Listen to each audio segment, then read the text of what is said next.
জিমে অনেকদিন এক্সারসাইজ করছেন কিন্তু ঠিক তেমন আপনার মাসেল গ্রো হচ্ছে না, বা আপনি কনফিউশন আছে এক্সারসাইজ নিয়ে, কতটা রেপ রেঞ্জ লাগাবেন, কতটা সেট হবে, দুটো সেটের মাঝখানে কতটা গ্যাপ দেবেন, অথবা কতটা প্রোটিন গ্রহণ করতে হবে, এই সব বিষয় নিয়ে এখনো মনের মধ্যে অনেক প্রশ্ন জাগছে। চলুন আজকের ভিডিওতে আমরা এই সমস্ত বিষয়গুলো আলোচনা করব। শুধু আলোচনা করব না, এর বৈজ্ঞানিক ব্যাখ্যা দেব এবং প্র্যাকটিক্যালি স্টেপ বাই স্টেপ আপনাদের গাইড করব। স্কিপ না করে সম্পূর্ণ ভিডিওটা দেখতে থাকুন। প্রথমেই বুঝে নিই মাসেল কিভাবে তৈরি হয়। প্রতিটা মাসেল গঠিত হয় ছোট ছোট মায়োফাইব্রিল নামক একক দিয়ে, যেটা সংকুচিত হয়। যখনই আমরা রেজিস্ট্যান্স ট্রেনিং করি তখন আমাদের মাসেলের উপর লোড পড়ে, সেই মায়োফাইব্রিল গুলো ব্রেকডাউন হয় বা ক্ষতি হয়। সেই ক্ষতিগুলো ঠিক করার সময় বডি কি করে, আরো বেশি আর আরো মোটা মায়োফাইব্রিল তৈরি করে। একেই বলে মায়োফাইব্রিলার হাইপারট্রফি। আর এই প্রসেসের মাধ্যমেই আমাদের শরীরে মাসেল তৈরি হয়। এখন আমরা দেখে নেব মাসেল গ্রোথের আসল ফ্যাক্টরটা। নাম্বার 1 হচ্ছে রেজিস্ট্যান্স ট্রেনিং, নাম্বার 2 হচ্ছে নিউট্রিশন। আমরা নেক্সটে দুটো জিনিসকে নিয়ে ডিপলি আলোচনা করব। এরপরেই আসছে ট্রেনিং প্রোটোকল। এর মধ্যে ছোট ছোট অনেকগুলি স্টেপ রয়েছে, সেগুলো আমরা স্টেপ বাই স্টেপ আলোচনা করব।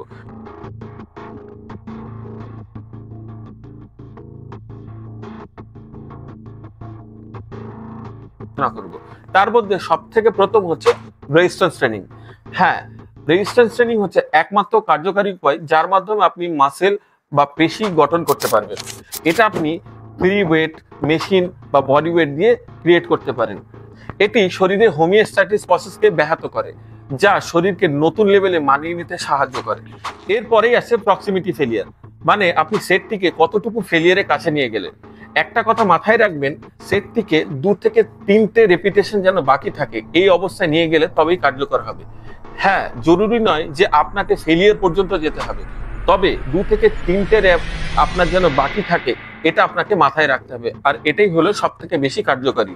কিছু স্টাডি আপনাদের সামনে তুলে ধরলাম, যেখানে দেখবেন যে ফেলিয়ার পর্যন্ত নিয়ে না গেলেও আপনার মাসেল ব্রেকডাউন হয়, যেটা আপনার রেজিস্ট্যান্স ট্রেনিং এর ক্ষেত্রে খুবই জরুরি। এরপরে আমরা জানবো রেফারেন্স বা লোড নিয়ে। অনেকেই এখানেই কনফিউজ হয়ে যায়, কতটা লোড নেবেন বা কতটা রেফারেন্স সেট করবেন। তবে একটা রিসার্চ বলছে 5 থেকে 20 পর্যন্ত আপনি রেফারেন্স সেট করতে পারেন, যেটা আপনার রেজিস্ট্যান্স ক্রিয়েটের জন্য আইডিয়াল। তবে লোডটা কত নিতে হবে আপনাকে খেয়াল রাখতে হবে। এমন লোড নিতে হবে বা এমন ওয়েট ক্যারি করতে হবে যেখানে এই রেফারেন্সের মধ্যে ফেলিওর চলে আসে। হেভি ওয়েটে কম রেপিটেশন বা কম ওয়েটে হেভি রেপিটেশন, দুটোই কার্যকর, তবে আপনাকে ফেলিয়ারের কাছাকাছি নিয়ে যেতে হবে। এরপরে আমরা আলোচনা করব সাপ্তাহিক ভলিউম ও রেস্ট নিয়ে। আমরা অনেকদিন ধরে এক্সারসাইজ করছি কিন্তু আমরা ঠিকঠাক ভাবে সাপ্তাহিক ভলিউম নির্ণয় করতে পারিনি, বা কতটা বিশ্রাম নিতে হবে, রেস্ট নিতে হবে, সেদিকে আমরা গুরুত্ব দিই। কিন্তু সায়েন্টিফিক স্টাডি কি বলছে দেখুন। রিসার্চ ক্লিয়ারলি বলছে একটা মাসেল গ্রুপের জন্য সপ্তাহে 10 থেকে 20টা সেট একদম আইডিয়াল। তবে আপনি কম ভলিউম দিয়ে স্টার্ট করুন আর আস্তে আস্তে ভলিউম ইনক্রিজ করুন। সেটের মাঝখানে কতটা রেস্ট নেবেন। যখন আপনি আইসোলেশন মুভমেন্ট করছেন তখন আপনি 45 সেকেন্ড থেকে 1 মিনিট রেস্ট নিতে পারেন। আর হেভি লিফটিং যেমন ডেডলিফট, স্কোয়াট, বেঞ্চ প্রেস, এই ধরনের কম্পাউন্ড মুভমেন্টের ক্ষেত্রে আপনি 1 থেকে 3 মিনিট ম্যাক্সিমাম রেস্ট নিতে পারেন। পরে আমরা জানবো প্রোগ্রেসিভ ওভারলোড নিয়ে। হ্যাঁ, এটি একটি ভাইটাল পার্ট মাসেল বিল্ডিং এর জন্য। আমরা অনেকেই এখানে মিস্টেক করে থাকি। আমরা এক্সারসাইজ গুলো দিনের পর দিন একই ওয়েটে একই রেপ রেঞ্জে করতে থাকি, যার ফলে আমাদের মাসেল গুলো ঠিকঠাক বাড়ে না। তাহলে করতে হবে কি, হয় আপনাকে ওয়েটে লোড বাড়াতে হবে সপ্তাহে সপ্তাহে, না হলে আপনাকে রেপিটেশন বাড়াতে হবে প্রত্যেক উইকে। তবেই আপনার মাসেলের উপর প্রোগ্রেসিভ ওভারলোড ক্রিয়েট হবে ও মাসেল ব্রেকডাউন হবে।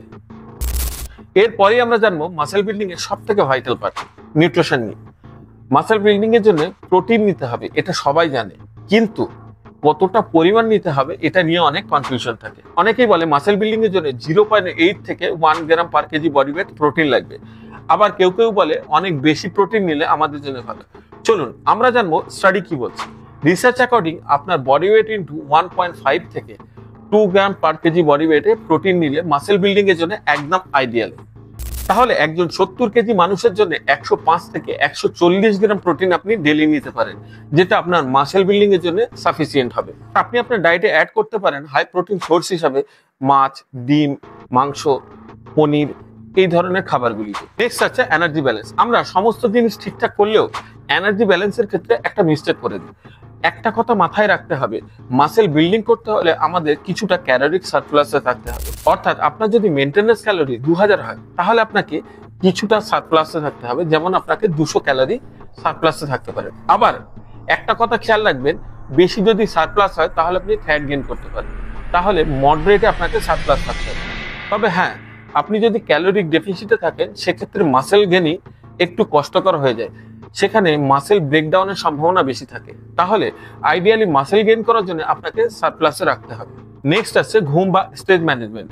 আমরা অনেকের মুখে শুনি 7 ঘন্টা, 6 ঘন্টা, 8 ঘন্টা বা 10 ঘন্টা ঘুমাতে হবে মাসেল বিল্ডিং এর জন্য।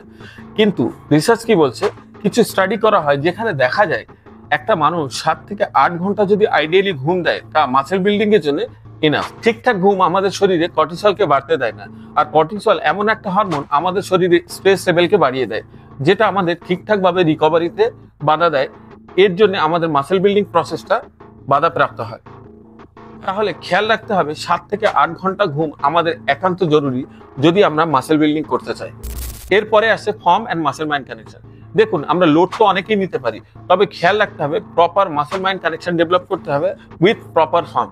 কেননা যখনই আমরা ভুল ফর্মে এক্সারসাইজ করব, আনইভেন ফোর্স ডিস্ট্রিবিউশন হয়, যার ফলে এক্সাক্ট মাসেলে প্রপার টেনশন ক্রিয়েট হয় না ও মাসেল ডেভেলপ হয় না, অথচ ইনজুরির চান্সেস অনেকটা বেড়ে যায়। তাহলে খেয়াল রাখতে হবে আমাদের ওয়েট তো নিতেই হবে, কিন্তু প্রপার ফর্ম অ্যান্ড টেকনিকের সঙ্গে। সব থেকে শেষে বলবো, মাসেল বিল্ডিং একটা ধৈর্যের খেলা। আপনি ঠিকঠাকভাবে কনসিস্টেন্সি মেনটেন করুন, রেজাল্ট আপনি পাবেন, এটা নিশ্চিত। তবে আপনাকে ধৈর্য ধরতে হবে। ভিডিওটি যদি ইনফরমেটিভ ও ভালো লাগে, অবশ্যই আপনার বন্ধুদের সঙ্গে শেয়ার করবেন। যেতে যেতে সাবস্ক্রাইব করতে ভুলবেন না। হ্যাঁ, আপনার মাসেল বিল্ডিং নিয়ে যদি আর কোনো কোয়ারি থাকে, অবশ্যই কমেন্টে আপনার প্রশ্নটি জানাবেন।